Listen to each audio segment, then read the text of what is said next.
caballero, el músico, el artista, el profesor, el reverendo Dwight Andrews está tocando la puerta. Abre, por favor. Tú tienes el poder de mirar al futuro y al pasado en una vista. Ábreme esta puerta. English translation. For those of you that don't speak Spanish, or Spanish. Elegua is the Orisha, the Yoruba Orisha, guardian of the crossroad. It's the Orisha that you call on when you're about to begin something. It's the Orisha that opens the door. So the chant, the praise that I was given was Elegua, open the door, divine child that has the power to open the door. Open the door. The reverend, the maestro, the professor, the artist, the great Dwight Andrews is at the door. Open the door, Elegua.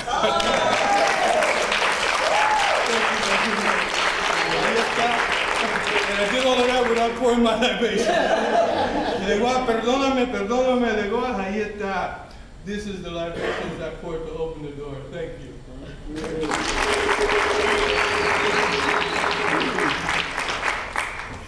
Welcome and thank you for your patience. House lights, please. This signature series was created to highlight the intellectual and the creative work that's being done around the world that we are bringing to Spelman College. We have with us this evening I think in many ways, a very special person, and I don't mean that lightly. Dwight Andrews, we know him, many of us know him as a musician, a composer, an educator, and a pastor. But there's something about his spirit that works on a very high level. He works as a person who is constantly in service to others, but he continues asking very important questions. And when we had our telephone conversation, I said, Dwight, what do you want to talk about? He said, well, and I could see him like just doing like this on the phone, doing like this. He said, I want to talk about what I am learning. And I was struck by that because many people think that learning has an expiration date, that we stop learning after a certain period. But if you are truly engaged with the world, the learning process never stops. And so tonight, on behalf of the Department of Art and Art History, the Department of Drama and Dance, the Department of Music, the Digital Moving Image Salon, and the Spelman College Museum of Fine Arts, collectively we refer to ourselves as the Arts at Spelman. We welcome you, Dwight Andrews.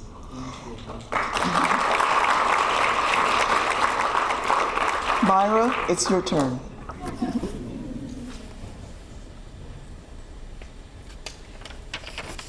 Thank you, Ayoka, and good evening, everyone. I am delighted to join Ayoka in welcoming you to this first event for our Distinguished Visiting Scholar in the Arts for 2015, Dwight Andrews. Dwight has been a member of the Spelman extended family for almost 25 years, so we're especially excited that he's joined us in a formal capacity for this year. As Ayoka has said, he is a composer, a musician, an educator, a minister, and in that way, he manifests what I would call a full kaleidoscope of talents and interests across many fields. And this is exactly the kind of diversity of interests that we want to generate in our undergraduate students and hope that they carry into their lives beyond Spelman College. So in that way, you are an excellent role model for all of us. This is an important time in the college. We have the presidential transition, we've had transition in the provost office, and so it's a time of reflection. And part of that reflection is our thinking about the arts at Spelman, what the arts are, what they can and should be at the college. And I know that Dwight will contribute to that conversation because he's already begun to have his voice heard. And so we look forward to that conversation over the course of the year and what may be manifest as a result of that. We have a wonderful year ahead, and I am truly happy to welcome to Spelman someone who is, I would say, an embodiment of our cultural history, a scholar and a practitioner in the arts and humanities, a longtime colleague and friend. So Dwight, welcome again, and may you have an absolutely glorious year at Spelman this year. Thank you for being here.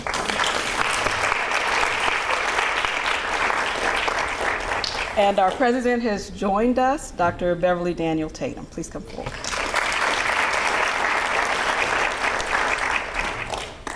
Well, I want to add my words of welcome, and I don't want to be repetitive, but I just want to say how pleased we are that Reverend Dr. Dwight Andrews is with us. I was thinking, as a transplant to Atlanta, I moved to Atlanta 13 years ago, that when you live in this city, you bump into people who are iconic in some ways. You know, you meet Andrew Young, and everybody calls him Andy. And, you know, and when she was still alive, I was always awestruck when I met Mrs. King, Coretta Scott King, and these names that you hear about when you live in other parts of the world that you think, wow, those are such significant people. And I think Dwight Andrews is in that category. You know, that this is an internationally known musician and composer, and whose music has been performed on Broadway, and who teaches at Emory when he's not being our visiting scholar, and who has done all these things, and some of us walk around and just call him Dwight. You know, but the truth of the matter is, it is tremendously exciting and a great privilege for us to have you here with us for this year. So I want to say welcome, and even if we walk around calling you Dwight, I want you to know that we really appreciate what significant talent we have in our midst. So thank you so much. Thank you.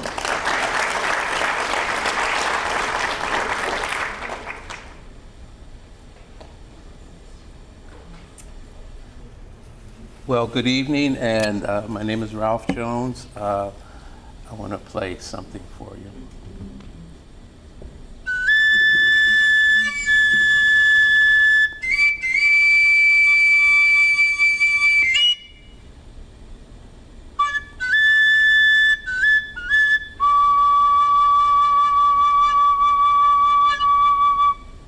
It's for you, Dwight. My wife and I were having breakfast this morning. I said, Cheryl, do you realize that Dwight and I have known each other for 50 years? 50 years. I don't know many people that have relationships or marriages that long. But we go back to age 13 and age 15 at Cass Tech. We have exchanged musical creative ideas through the years. He's always been the dear brother that I never had. And I've enjoyed every minute being associated with Dwight, Desiree. Without Desiree, there'd be no Dwight. I'm just going to say that Dwight Andrews.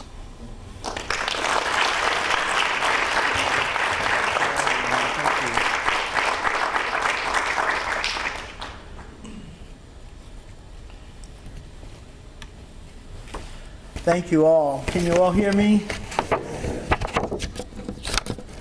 First of all, let me say, and thank you, Ralph, it is unusual to have someone who you've known almost your entire life rejoin you in the same city after all of these years. Buzz and Cheryl lived in Los Angeles for almost 30 years.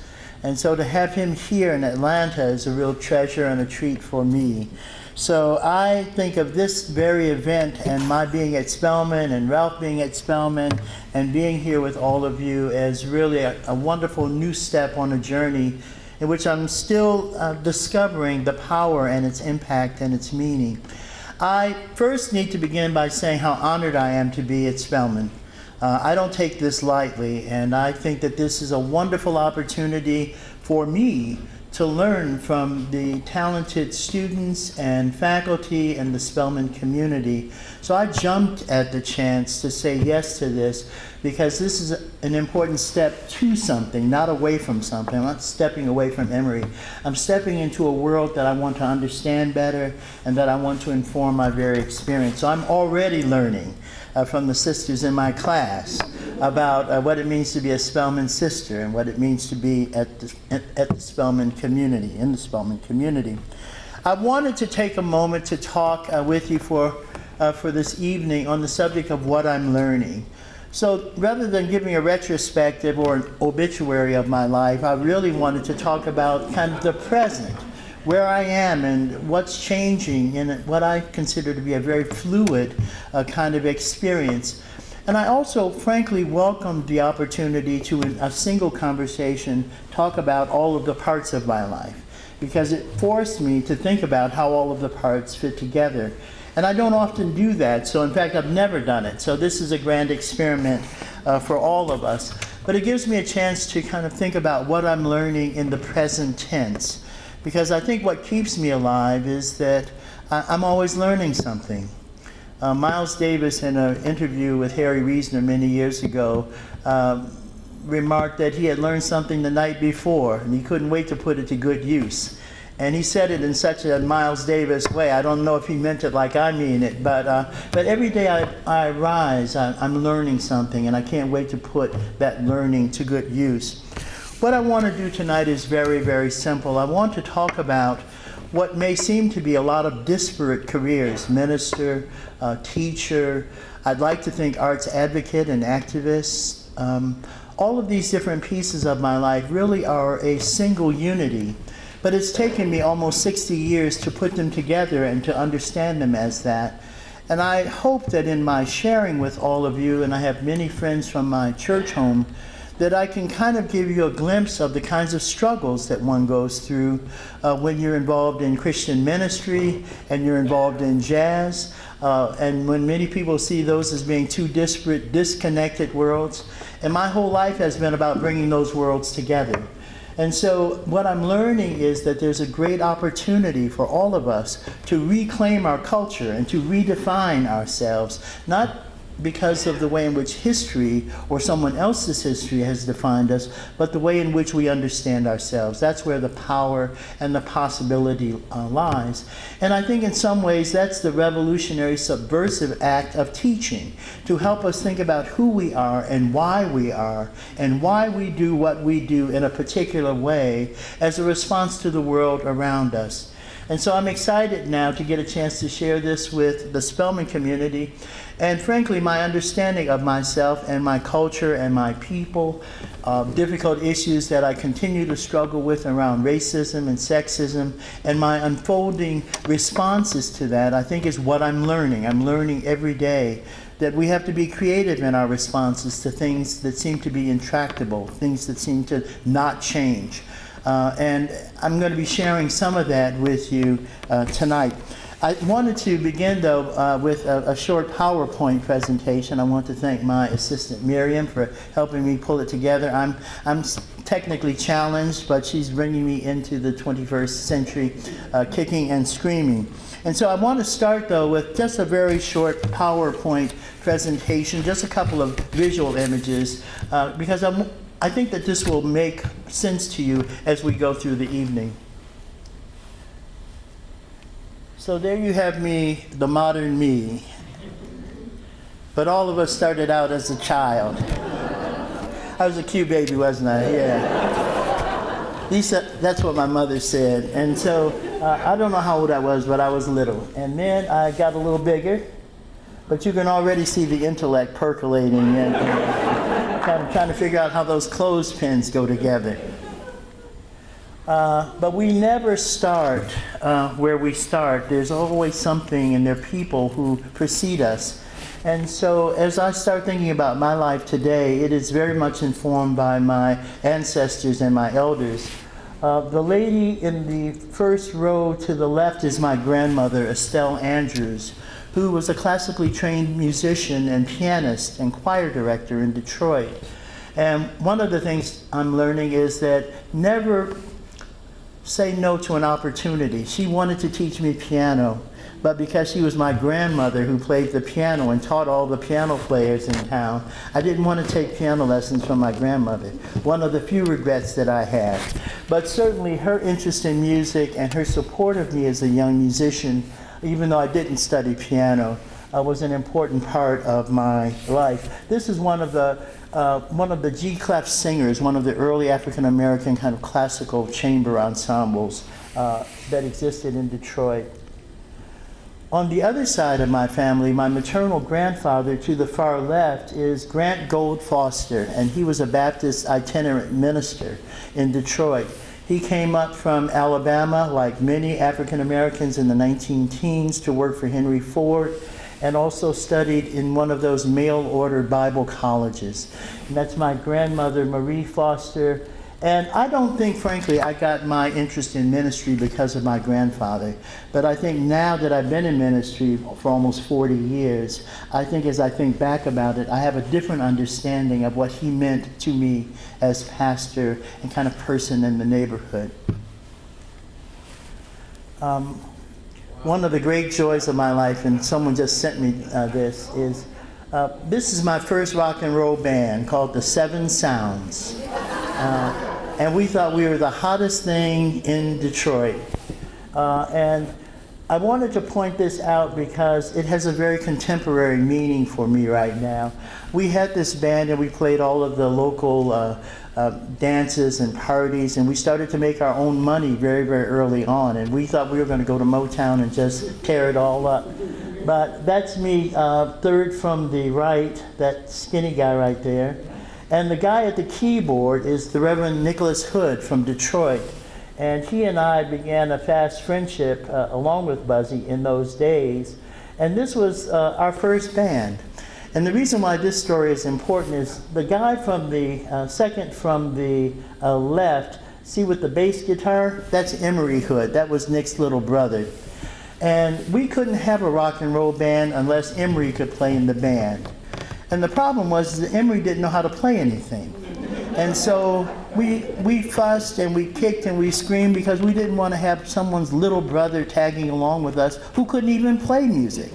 But his parents demanded that we figure out a way to keep him in the group. And believe it or not, Emery became quite a fantastic bass player. But we all doubted whether he could make it because he wasn't as far along as the rest of us.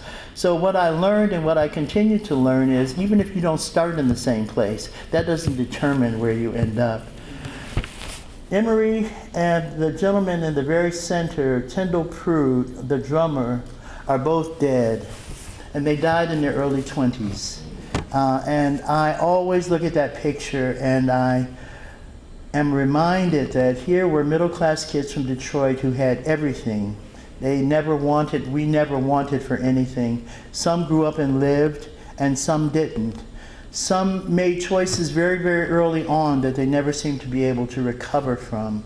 And this is an issue which is a very present issue for me with our young men. And so when I look at our young men and our young women, and I ask the question how careful we have to be with our young people, I'm reminded about these two guys who were not disadvantaged in any way, had the best of everything, yet instill life and difficult choices that they made caused them to not be here and to not really make the contribution that they could have made. This is when we got really hip. We were 16 and 17 and getting ready to audition for Motown, believe it or not. And we, as you can see, we had bell-bottoms, big afros, and no one could tell us anything. And we were starting to play all around town, but you see once again Tyndall and Emery, who are no longer a part of our community because of the struggles that they had with their own success as young men.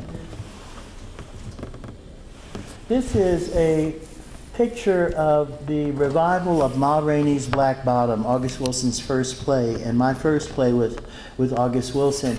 And it featured a reprise of the role of Levy with Charles Dutton, and it starred this time Whoopi Goldberg, and that was really an experience for me, and I hope to I hope to describe what I learned from Whoopi Goldberg working on this. But my job was not only to do the arrangements, but to teach her how to sing. And Whoopi said from the very beginning, I don't know how to sing, I don't want to know how to sing, but you're going to have to make me sing. And so that was a wonderful and fantastic challenge to work with her. That was the reminder that you can never be afraid of what you've been asked to do, because I was afraid for a moment, but we survived. Teaching has always been a part of my life, not so much because I like teaching, but I think because I enjoyed so much the very good teachers that I had. I was educated in public school. I had great teachers who inspired me, who challenged me, who came to my house when I was misbehaving, who gave me the instruments that I needed when I couldn't afford them, who really went that extra mile. And my life is the result of dedicated teachers. That's just how important. And so what I'm learning is that I must be more than just grateful for my great teachers. I have to be here at Spelman now because teachers make a difference. They change not only what you know, but how you think about what you know. And because I had such great teachers when I was an undergraduate at the University of Michigan in the late 60s, we had a thing called Our Own Thing. And all the black students had to tutor the kids in the neighborhood in Ann Arbor. And I went kicking and screaming, but then once I got there, I go, oh yes, this is what it's about. And so I must have been about 20, teaching that young person. And someone sent me that picture to remind me how central teaching has always been to my experience. Now at First Congregational Church, we have an after-school program called the Atlanta Music Festival Conservatory. And now every week, we teach about 30 students from Toomer Elementary School, from Wesley Academy, and also from Operation Peace in the Old Fourth Ward. And every week, we train and work with young people from the 4th through the 6th grade with young educators like this young woman, to make sure that we give them the kind of environment that we want them to have to be nurtured. Not just to learn how to play the clarinet, but to develop relationships with people who they know care about them. And so this is one of the ways in which we continue to use the arts, not only to instruct, but to frame and to provide a foundation for how to be in this world. And so I wanted to show you that picture because that young lady was an undergraduate student of mine at Emory, many years ago, and then she decided to become a teacher. And so the story continues. One of the challenges and one of the great missions and ministries that I have is that people don't know and don't appreciate African American contributions to music in all ways, not just jazz or gospel or blues, but also to concert music and to concert repertoire. So every year we give a concert called the Atlanta Music Festival Concert. And this was my way of thinking again about classical music concerts. This concert, this photo was taken at Schwartz Music Center at Emory University. There are about 800 people here listening to concert music of African American composers. And many of my students said, I didn't even know there were African American concert music composers. And why should they know if we don't teach it? We haven't changed our curriculum so that universities will include African American concert composers, even though they've been composing for as long as there's been composing of American music. And so part of the way to be radical and revolutionary is if no one else is presenting it, we present it. And we teach it, and we experience it.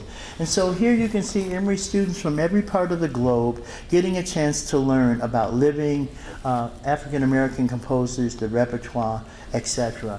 And this is another way to change the ecology of how we think about African American contributions and presence. Once again, we're defining ourselves. We're not being defined by how the world would define us.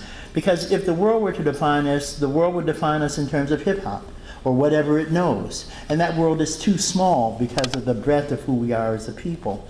So part of my radical effort is simply to say, no, we're this and that, all at once. And someone said we're a complicated people, and we are. And in all good ways. And so this is a way of dealing with that and to bringing it into the university community. And just parenthetically, what I'm learning is that the progress that I thought we had made some 30 years ago, when I was in graduate school, I think we have not kept up with the progress of educating and preparing PhDs in the area of arts and musicology, music theory. In fact, the numbers are less now than they were 30 years ago. So how do people get inspired to become a music theorist or a musicologist if you don't see one? And so once again, I think our challenge is to be more active in terms of creating a presence, but also forcing our universities and academies to be more honest about the contributions of African Americans. The resistance is one of the subtle ways in which racism speaks within the academy. You just are not present. So people don't know Harry T. Burley, they don't know T.J. Anderson, they don't know William Dawson, who composed much more than spirituals. And so we can reframe our understanding of ourselves and our representation of ourselves by making such steps as this concert. We're going to see a little bit of a clip from a play called The Piano Lesson that became a movie called The Piano Lesson. And this was the work of art by Romare Bearden that inspired August Wilson to write The Piano Lesson. As many of you know, I was very, very grateful for my relationship with August Wilson, in which I participated in, I think, 6 of his Broadway plays. And The Piano Lesson was one of them. It was one of the great joys of my career. But The Piano Lesson began as a question. And August called me late one night and he said, I'm getting ready to write a new play. And so whenever he would call me late at night, it was because he was going to write a new play. And I would always say, okay, great, what's the play about? And so August said, well, there's a ghost in the house. And I said, a ghost in the house? He said, yeah, there's a ghost in the house, and there's the ghost of the yellow dog, and there's also a piano. And there's a girl sitting at the piano, and she's asking her mother to teach her. And so the question is, what is the piano lesson? What is it that she's being taught? And so all of you that know that powerful play in The Piano Lesson, you know that it's not about a melody. It's about the meaning of the piano in that house, where Boy Willie wants to sell that piano so he can buy some land and be just like the white man and have his own stuff. And Bernice, who wants to keep the piano because of the African carvings that her ancestors carved into that piano. And so it's the tension between how do you see your value, your future, your worth. He saw it in being able to have his own land. She saw it in valuing her ancestors. And all of the carvings had a name, Aunt Bernice, Mama Ola. And she would polish the piano every day, even when she didn't play it, because she valued her people that much. And so August, in his own brilliant way, created a wonderful fiction for us based on this picture of Romare Bearden. Isn't that interesting? So one art, one discipline can inform another discipline, spin out yet another wonderful tale, and continue the dialogue. And that's what I'm looking forward to by being at Spelman. We're going to look at these wonderful colleagues that I have here, and we're going to ask questions of how can we spin some new tales? How can we look across disciplines to speak to one another and to speak to our community? The final slide that I wanted to show is a slide of another Bearden piece called Milhand's Lunch Bucket. And this piece became eventually a play that August wrote called Joe Turner's Come and Gone. It was originally called Milhand's Lunch Bucket. And if you look at the images, and there are many kind of characteristic Bearden aspects, but the big hands, which becomes a theme in August Wilson's writing. He would oftentimes have his characters say, I look at my hands, and I can do anything I want with these hands. I can build something with these hands, but where's the tools? Where's the tools? And he poses a provocative question that I think our people are asking even today. I can do anything, but where are the tools? Where's the access? Where's the preparation? And Boy Willie says in The Piano Lesson, he says, unless I go out and kill somebody and take what they got, and it sounds like he's speaking in 2015, taking what someone else has, because he can do that with his hands without having the other tools. He's posed for us a provocative question that I think has a life in this very moment. these pictures and these parts of my life, really I see as one seamless effort to try to say, I'm here in the world, and I want to be here in the right way in the world. And so whether I'm in the pulpit, or whether I'm in a lecture hall, or whether I'm playing, or whether I'm working on a play or dance piece, I want to say, I'm here. And I have something to say, and I will be heard. So what I'm learning is, first of all, for all of our artists and thinkers in this room, is sometimes opportunities will not present themselves. And so what I'm learning is, by my own life reflection, you have to make your own opportunity. You have to make your own opportunity. Because if I had waited for somebody to give me an opportunity to write a Broadway play, it would have never come. If I had waited for somebody to give me a gig or to make a record, I might not have ever made a record. So when the record companies weren't coming my way, I made my own record. And when no one was giving me a nightclub gig, or I didn't want to be in a nightclub gig, I created my own gig. And these are the opportunities, and it's not unique to me. Creative people always find a way to do what they have to do. And so the opportunity for us is simply to make sure we create our own opportunities and not look for the hookups. So what I'm learning is there's a danger in the hookup. Because so many of us, perhaps too many of us, are looking for, how can I get hooked up with that filmmaker? Or do you know somebody? And they think that that is the way to become a creative, functioning part of the industry. Well, actually, it's just the opposite. What I'm learning is that relationships are important, but what's more important is your preparation.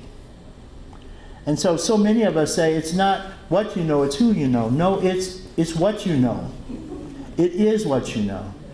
And I heard very early on in my career, and I'll never forget an artist saying this to me when Quincy Jones came to Ma Rainey's Black Bottom, and we just were on the top of the world. I mean, you know, we were on Broadway. We had been broke and splitting Subway sandwiches, and now we're on Broadway, and our name is in lights. And Quincy came and said, you know, opportunities only come once, and you have to be prepared. And so another thing that I'm learning is that preparation is key. Preparation and discipline. If you're not prepared, even if you're hooked up, if you can't produce, you're still at square one. And so what I'm thinking about now, and what I'm really insisting on in all of my communities, is how important it is for us to develop a sense of discipline and preparation. And we're not used to preparing in the way that I think we have to be prepared for today's world. We have to know it, we have to understand it, and we have to be able to create it. What happens when you can only be creative when you're consuming someone else's sampled sounds and you can't make your own sound? There's something crazy about that. And there's something very dangerous about that, because guess who doesn't own the control of the sampling of the sounds? You don't. Even though you are the one that creates the sounds. And these are some of the subtle ways in which I think we have to continue to understand and critique our present moment, so that we understand not only where our creativity lies, but that we maintain some sense of control over our own creativity. Otherwise, you'll be just one big sample for the next generation of samplers. And believe me, all of the creative digital samplers don't necessarily reap the financial rewards of the sounds, even that they sample and don't create. So we have to be prepared, we have to be disciplined, and we have to be passionate. And what I'm learning is that sometimes in order to be passionate about something in life, you can't necessarily look for your job to be the same thing as your passion. And sometimes you might have to have a job to pay the bills so that you can do your passion. And so my life has been about doing my passion and having jobs that would allow me to do my passion, which is kind of interesting. I never thought of it before, but I am very blessed. I don't have to do every gig that comes my way. If I don't want to do it, or I don't like the music, or I don't like the setting, I can say pass, because I'm not dependent on every next gig. And that's what I learned when I first came to New York, and I saw musicians who were great musicians, creators of the jazz tradition, who were waiting for someone to call them so that they could have a gig. and how bitter they became because their life and their passion were the same in a world in which a black jazz musician has no control. And ironically, is not nearly as creative as you would think in creating his own environment for opportunities to perform. So I knew that that was not a rat race that I wanted to be a part of. I saw too many bitter, broken musicians as a young musician, and I said I didn't want to be like that. So I had to find a way to be able to keep my passion and keep some control over my own life. So I was readily committed to having a job so that I could continue to play the music that I loved. And so for many of you that are artists or writers or thinkers, separate the possibility of the connection between your passion and how you make your living, because how you make your living is how you make your living. Every once in a while you can be blessed like I am. I enjoy everything I do, and I'm passionate about everything I do, and I get paid for everything I do. But that's a blessing, and that's not typical. That's what I call grace, President Tatum. It is really by the grace of God that I'm able to make this happen.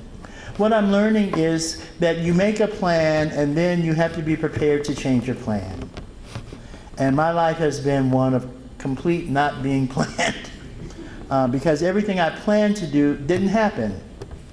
And everything I just was prepared for presented an opportunity, which then led to another opportunity so that I could then live the life that I'm now leading.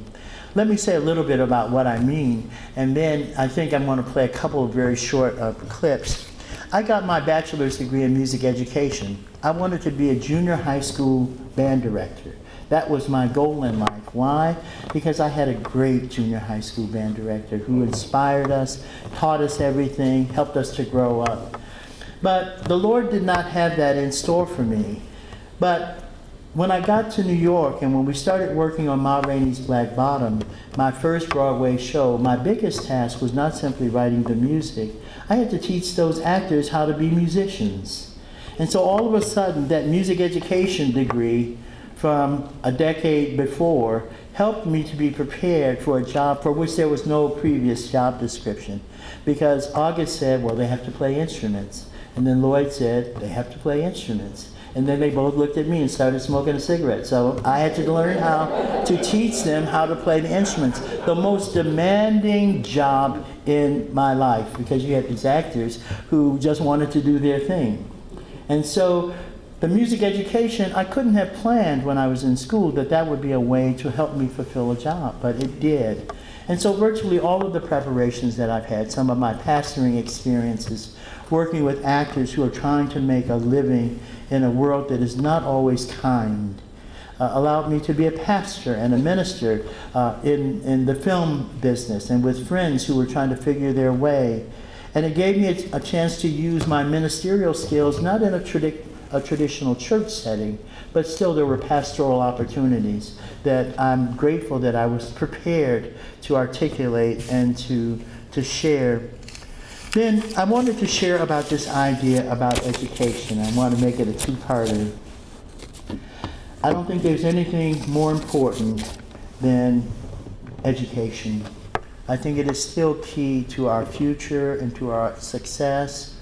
I think that we must be as rigorous with what education means in our present and future world as generations were before. And I do think we need to reclaim some aspects of our education that frankly we've lost. What do I mean? Part of what I mean is that the very things that drew me to the university community, the exchange of ideas, the kind of bubbling up of new ideas and contesting ideas was in large part what I loved about being a student. In some ways that's changed over the last 25 years, and more, as one of my colleagues said at Emory, we're in a consumer environment, and so we need to make sure that the consumers, that is the students and their parents, are being satisfied. Well, it's kind of changed in some ways the environment of people being there because they wanted to learn something, but rather they wanted to get a ticket punched. And so I never got into teaching to be a ticket puncher, but we now live in a ticket punching environment which no longer challenges the status quo in the same intellectual way that it did 40 years ago. So the university is becoming, for me, too often a part of the very same mechanism that keeps the status quo. rather than challenges the status quo. It teaches an ahistorical way of thinking about everything, so that students don't necessarily have to know what happened in 1950 or 1940 because it's not relevant to 2015.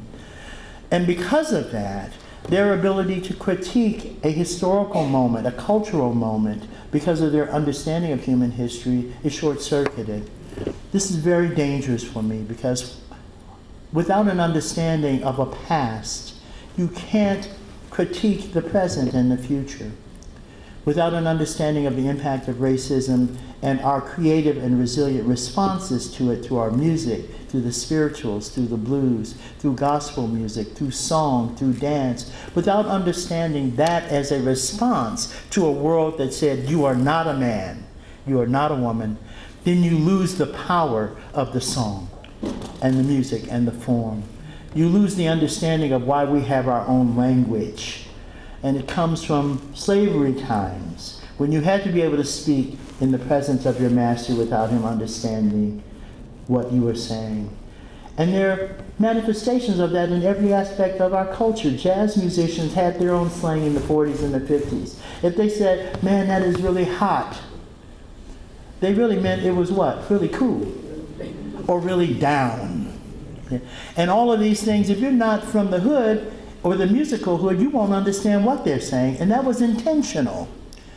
Our younger generation has new language, new terms that are being recycled all the time so that they can maintain some kind of control over the language. But it's important that we make the historical connection, that we have these things because they have an important way of functioning in our world. I'm very concerned when the creative process is so commodified and so is ahistorical that we now buy songs that are samples of other songs that people have already forgotten. That was fascinating to me. I played for some colleagues a version of Luther Vandross's Creepin', which some of you might be old enough to remember. And then one of my colleagues said, well, there was a Stevie Wonder version of that. Creepin' is actually Stevie's song, not Luther's song. And people said, you must be kidding. Stevie who? And then I, of course, went crazy. Who could not know Stevie Wonder?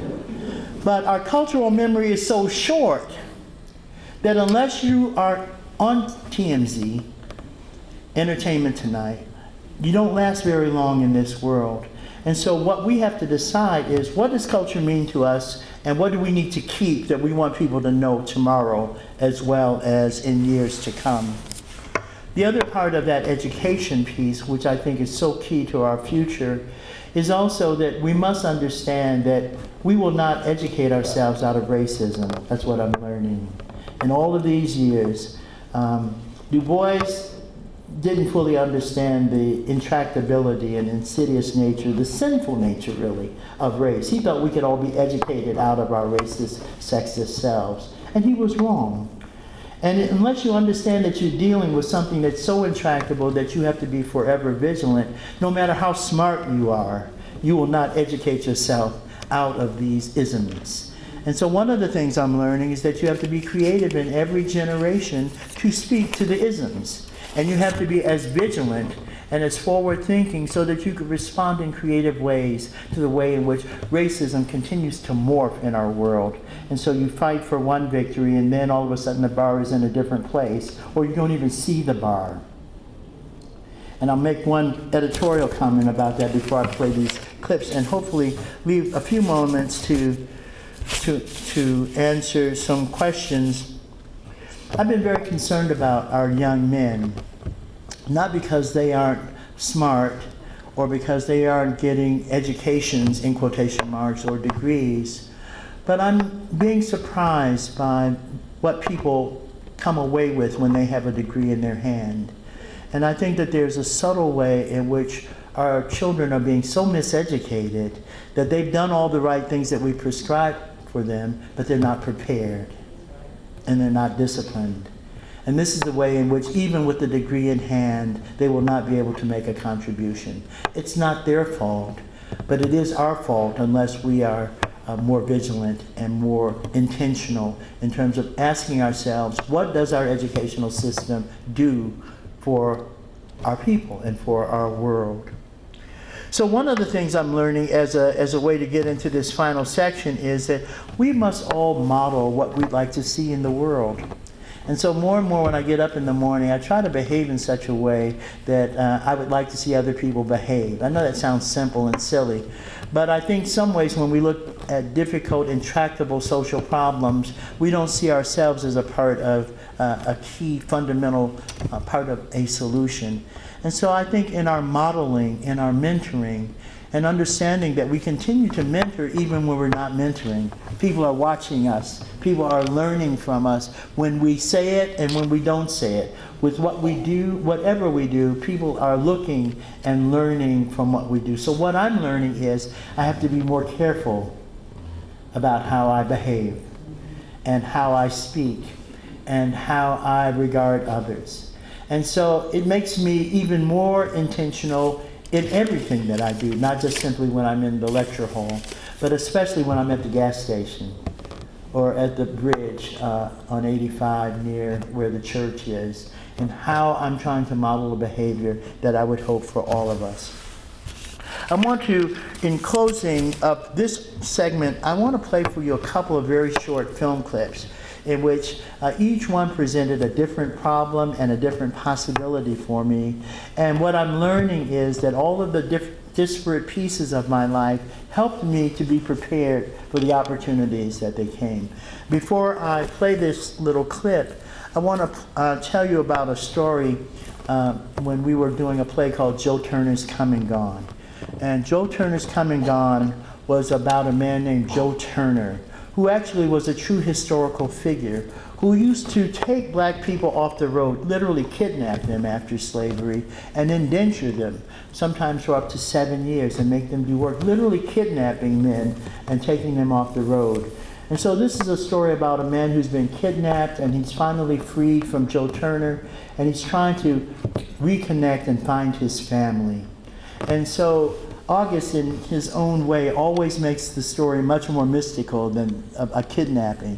And so in Joe Turner, there's a fascinating character called Bynum, who's trying to bind everyone's spirits to themselves. And so Loomis, the black character who is struck by trying to find his family, find his wife, he has a moment where he has a vision. And the vision is about the bones that are in the water. And it's this powerful metaphor of the Middle Passage. And what was interesting is before we read the play, August called me late one night, as he was often did, and he said, "What's that part in the Bible? You know, that part about the bones?" And I said, "Oh, you mean Ezekiel in the Valley of Dry Bones?"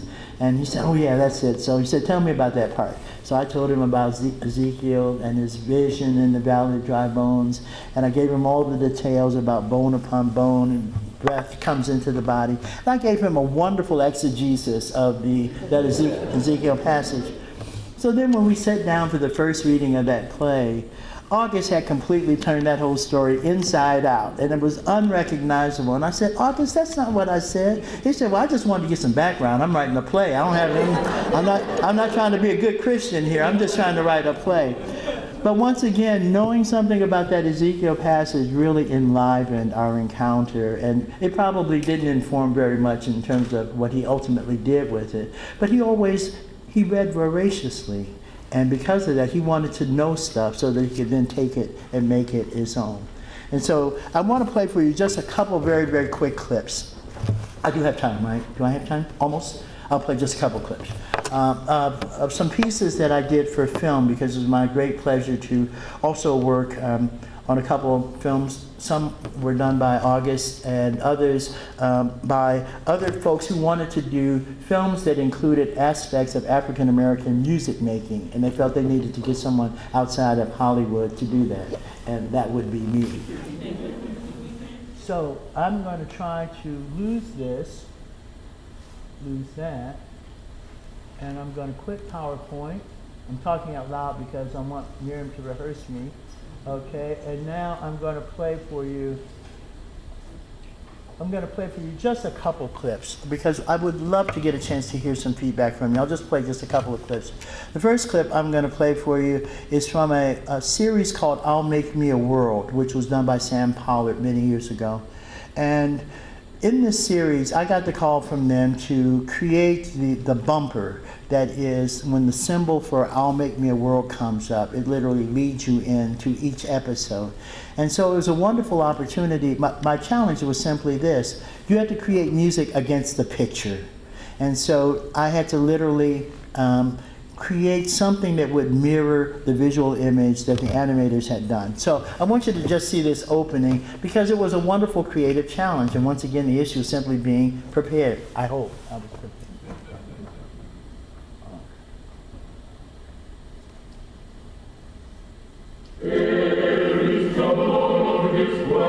A traditional art was at one time the only voice we had to declare our humanity. And we were described as barely above cattle, certainly not human. It was our art that we had to show the rest of the world that indicated that possibly we were humans.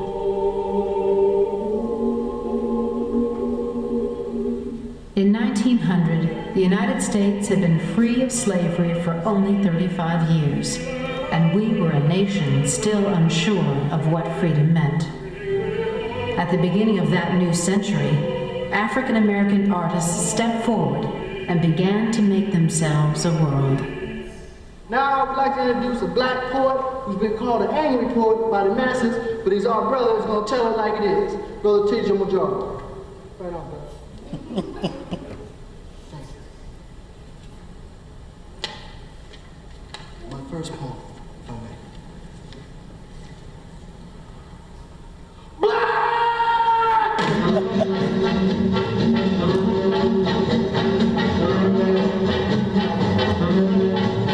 Bessie Smith, Duke American Ellington, artists of African descent, Little Stevie, through poetry and song, James. image and dance, they made us all a world.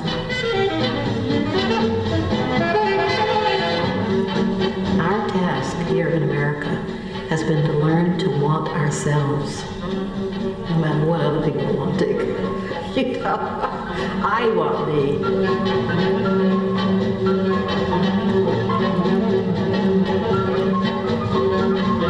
Well, it's hard for me to imagine American culture without black people being a part of that. America is one bland place. Bland as Wonder Bread.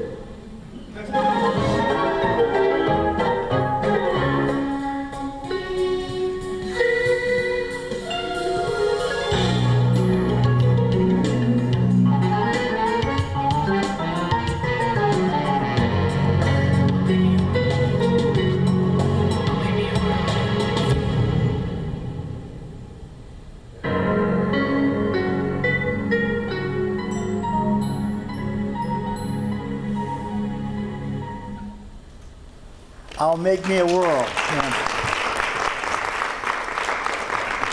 What I love about that opening is in just a few seconds, you see so many people who have been architects of at least the last century.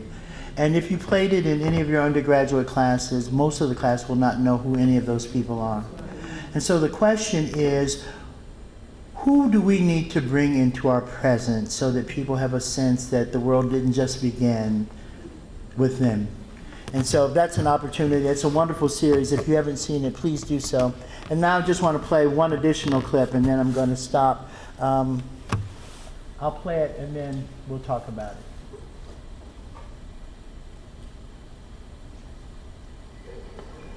it. Evening, Eunice. Miss Evers Boys. Worked a long day. The world's full of sickness. Thanks. Look, I ain't accustomed to asking for favors. Well, you ain't used to seeing me getting neither, but here we are. Alfred Woodard and Larry Fishburne. Lawrence Fishburne, excuse me. Oh, the docs will ask any questions that you have. I know, but I'd rather read up on it for myself. Because the books are so technical. You think I won't understand? I see what's in the library.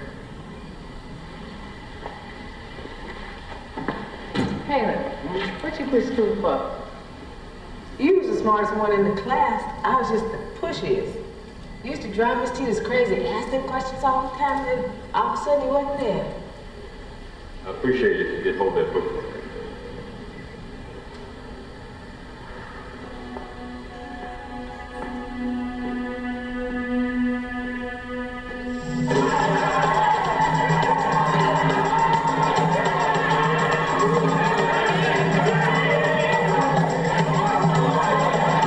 Based on traditional African and African American folk dances. Pretty good. Yeah, good as you really you go there. I don't know about that. See the way that boy was doing that sand slide? You can see you do that step in your sleep, Willie. Yeah, man. The only thing is now I'm wide awake. You go ahead, Willie Johnson. Come on, Willie, you got to think positive now. You gonna win this thing. That's right, because we the best. That's it. No, I told him to say that, but I better not forget. But that ain't gonna be our good luck charm. Oh, they ain't gonna give you no luck. They do charm. What you know about charm? You know enough not to mess with. Hey, Ladies and gentlemen, a group we've been hearing a lot of good things about. Miss Elmo Bowen.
Yes. So in this instance, the idea of this jilly dance is the kind of folk dancing that would occur in these kind of competitions that would happen in rural Alabama, Mississippi. And these young men, all of you know about the terrible Tuskegee Experiments, and this was a play originally that sought to chronicle the experiments, but also to humanize the story. It was based on the Tuskegee Experiments, but it wasn't an attempt to be history. But what was interesting and important was that it humanized what many of us only knew as a statistic or a story or a misdeed. And it was a wonderful opportunity to bring to the stage these folk dances. This, by the way, was choreographed by Diane McIntyre. And they shot part of it in Atlanta. But once again, it was an opportunity to know and to present when our people did not have electric basses and pianos. They made basses out of wash tubs, and they played washboards. And we made music and with whatever we had. Our bodies became our instrument. And so getting a chance to recreate and to represent these stories and these practices just reminds us once again that these men who had so little continue to create opportunities for themselves to make music and to be alive. So for me, it was a way to bring history into a creative project, not to represent history, but rather to make human the lives of these men.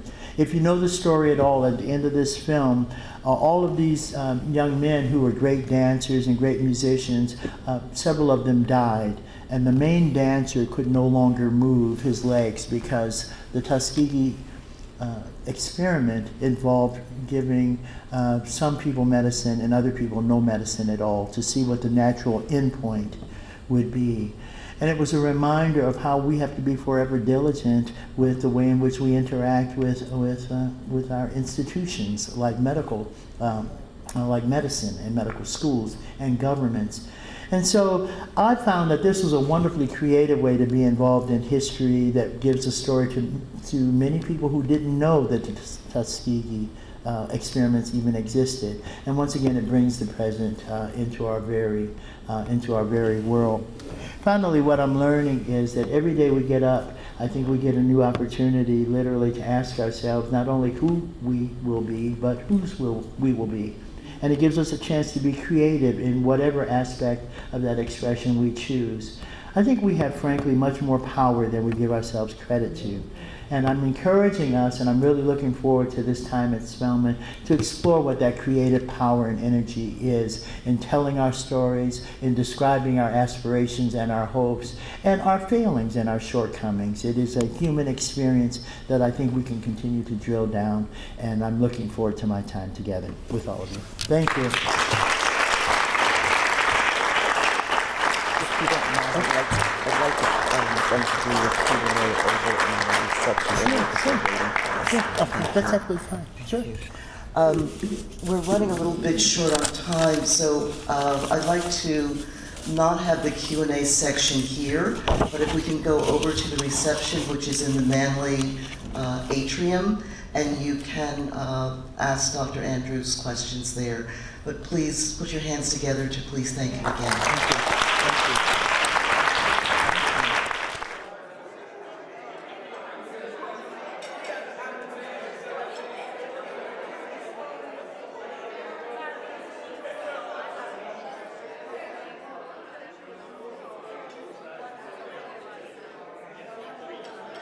It was wonderful listening to Dwight Andrews take us through his creative journey today. He's going to be with Spelman College for a year, and we're looking forward to being in conversation with him around his creative and his intellectual life. He's an extremely gifted person. He's at the top of his career, but I think people didn't really know how humble he is. He has a deep sense of spiritual groundedness that comes through not only in his work as a minister, but also in the creative work that he does. He's an inspiration, and we're so looking forward to work. I've known Dwight for 35, almost 40 years now, from New Haven, Connecticut. That's where we first met. And, back then we had, wonderful ideas, and we're very optimistic and idealistic about a lot of things. And it was just so wonderful. Actually, that's what I was talking to him about at the table. It was so wonderful sitting in the audience and listening to Dwight, and realizing, of course, hearing the pre-story, from when he was a kid and moving all the way through, and just realizing, just how much on point, Dwight continues, to be. All of the idealistic things that we talked about, back then, was on point, and the fact that our lives, I'm a visual artist, and he's of course a musician, but our lives have touched each other. I was thrilled to get here to Atlanta and to see him, but to find out that we're still talking about the same kinds of things, being very passionate, about making art, but passionate about making art, that inspires people, and particularly younger generations, and that's where the educator part comes in.